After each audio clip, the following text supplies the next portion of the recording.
Hello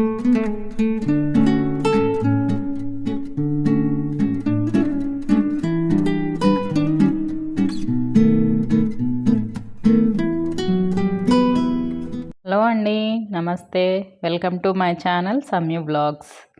ఈరోజు కృష్ణాష్టమి స్పెషల్గా నేను అటుకుల పాయసాన్ని చేస్తున్నాను. ఇంకా నేను పూజ ఎలా చేసుకున్నానో కూడా చూపించబోతున్నాను. ఇంకా లేట్ ఎందుకు, చూసేద్దాం పదండి.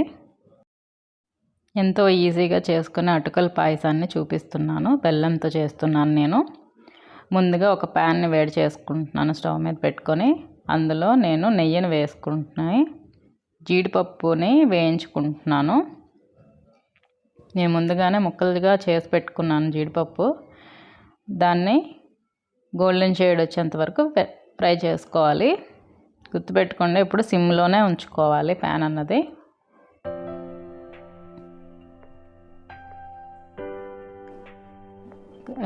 అది కృష్ణుడికి అటుకులు అంటే ఇష్టం కదండి. సో అందుకనే అటుకుల పాయసం చేస్తారు ఎక్కువగా కృష్ణాష్టమి రోజు. ముందుగా అందరికీ కృష్ణాష్టమి శుభాకాంక్షలు అండి. జీడిపప్పు అన్నీ ఫ్రై అయిపోయాయి. నేను సపరేట్గా ఒక ప్లేట్లో తీసేసుకుంటున్నాను. ఇంకా ఈ నెయ్యిలోనే ఒక గిన్నె కొలత తీసుకున్నాను. దాంతో అటుకులు వేసుకుంటున్నాను. ఇది చాలా లైట్గా ఫ్రై అయితే సరిపోతుంది, మరీ గోల్డెన్ షేడ్ ఏం రావక్కర్లేదు. మరి అంటే ఎక్కువ ఫ్రై చేసామనుకోండి, ఎక్కువ ఉడకడానికి టైం ఎక్కువ పడుతుంది. లైట్గానే ఫ్రై చేసుకోండి. జస్ట్ ఆ నెయ్యి ఆ అటుకులకు పట్టేంత వరకు ఫ్రై చేసుకుంటే సరిపోతుంది. దీన్ని కూడా నేను ఒక బౌల్లోకి షిఫ్ట్ చేసేసుకుంటున్నాను. ఇంక ఇందులో నేను పెసరపప్పుని ఒక 2 స్పూన్స్ వేసుకున్నానండి. దాన్ని కూడా కొద్దిగా ఫ్రై చేసుకొని మనం అందులో పాలు వేసేసుకోవాలి. నేను దీన్ని కూడా లైట్గా ఫ్రై చేస్తున్నాను, ఎందుకంటే ఆ పచ్చి స్మెల్ పోవడానికి మాత్రమే ఫ్రై చేస్తున్నాను. నేను ఒక 2 స్పూన్స్ మాత్రమే తీసుకున్నాను. అక్కడక్కడ పాయసంలో తగిలితే బాగుంటుంది, సో అందుకే కొద్దిగానే తీసుకున్నాను.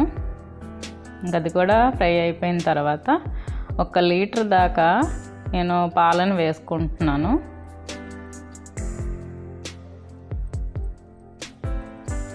ఇవి లీటర్ పాలండి. మాకు బయట నుంచి వేస్తారు, ప్యాకెట్ పాలు అయితే కాదు, గేదె పాలు ఇవి. 1 లీటర్ వరకు పాలు వేసుకొని నేను ఉడికించుకుంటున్నాను పెసరపప్పు. ముందుగా పెసరపప్పు కొద్దిగా బాగా ఉడికిపోతే అటుకులు చాలా ఈజీగా ఉడికిపోతాయి అన్నమాట.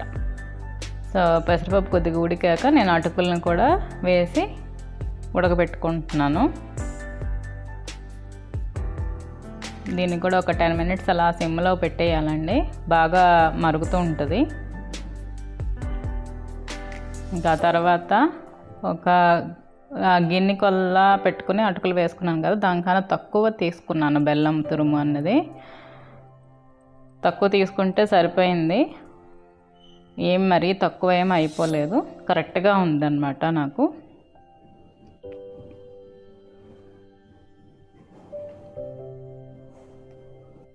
ఇంకా అది బాగా ఉడికిపోయాక నేను కొద్దిగా సాల్ట్ వేసుకుంటాను, ప్రతి స్వీట్లో వేసుకుంటాను. సో దీంట్లో కూడా వేసుకున్నాను. ఇంకా ముందుగానే ఫ్రై చేసుకున్న జీడిపప్పుని కూడా వేసుకున్నాను. ఇంకా నేను ముందుగానే ఇలాచీ పౌడర్ చేసుకున్నాను కదా, అది కూడా ఒక 1/2 స్పూన్ వరకు వేసుకున్నాను. సో అంతేనండి, ఎంతో టేస్టీగా ఉండే అటుకుల పాయసం అయితే రెడీ అయిపోయింది. ఇంకా పూజ ఎలా చేసుకున్నానో చూపిస్తున్నాను నేను. ఇలా అటుకుల పాయసం ఒక స్టవ్ మీద పెట్టుకొని మరిగించుకొని ఇలాగా స్లోగా నేను డెకరేషన్ అన్నది ఇటువైపు చేసుకుంటున్నాను. ముందుగా పూజా రూమ్ని అంతా క్లీన్ చేసుకొని 1 by 1 డెకరేషన్ ఐటమ్స్ని అలా మెల్లిమెల్లిగా పెట్టుకొని, ఇంకా నా దగ్గర కృష్ణుడి ఉయ్యాలు కూడా ఉన్నదండి. సో అందులో కృష్ణుడిని పెట్టి ఇలా పూజ చేసుకున్నాను నేను. చాలా అందంగా ఉన్నాడు కదా కృష్ణుడు, చిన్ని కృష్ణుడు.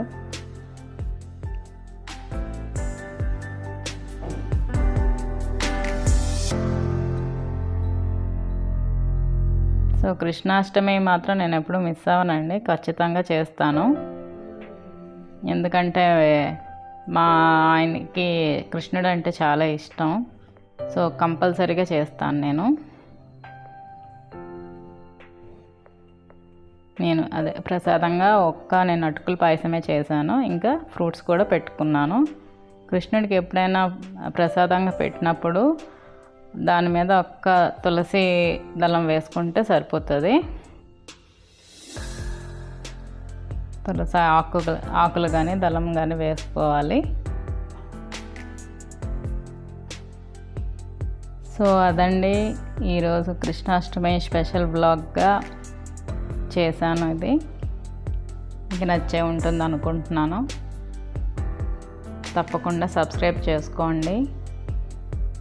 మళ్ళీ నా వచ్చే వీడియోలో మళ్ళీ కలుద్దాం. అంతవరకు bye, take care, thank you.